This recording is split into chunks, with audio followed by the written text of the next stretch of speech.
Okay, so the Xfinity Series playoff grid is extremely tight.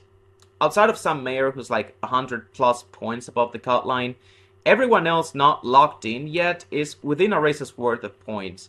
8th through 14th, especially, you got guys like Carson Kabapple and Sheldon Creed who you think have a bigger gap above the cut line. Carson, of course, right now he is plus 60, but before that, the past couple of weeks, I believe he was like plus 20, plus 30, so he was right there. And he also hasn't had the best of luck, so just one bad race and he is like back in the bubble. Also some underdogs like Ryan Sieg and the Burden cousins in Jeb and Harrison are also there. And we even got a rookie in Taylor Gray right into the mix. Of course, Nick Sanchez is also there, but he won at Atlanta, so he's safe from all that bloodbath right there. He's already in the playoffs. So safe to say, it's pretty close. One guy who's a little further back, however, that I thought would be right in the thick of it is Christian Eckes.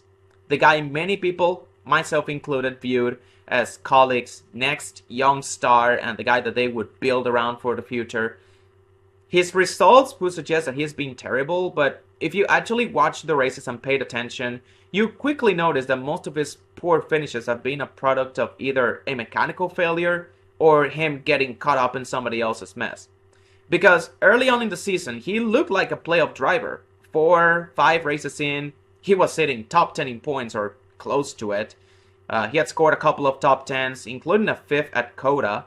And he also set the fastest lap at Atlanta. Ironically, the one race where he ended up wrecking out.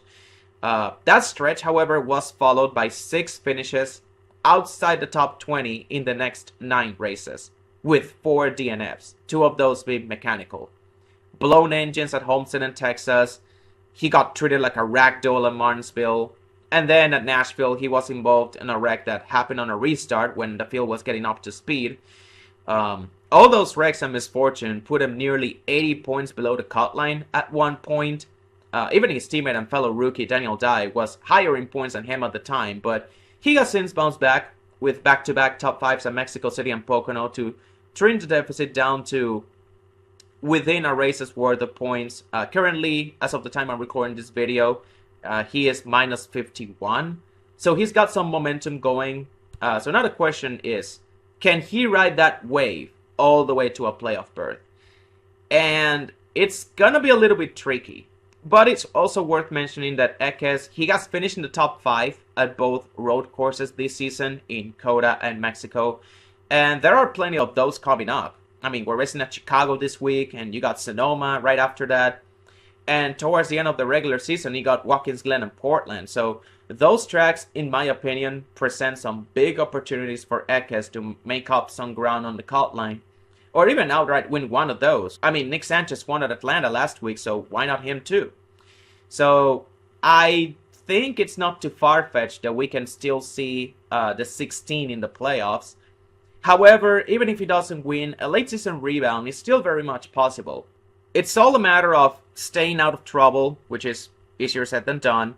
But most importantly, Kaulig and ECR, they also need to do their part and provide him with engines that can go the distance. Because this team cannot afford any more DNFs due to an engine failure or a mechanical issue happening early on and knocking them out of contention before stage 1 is over.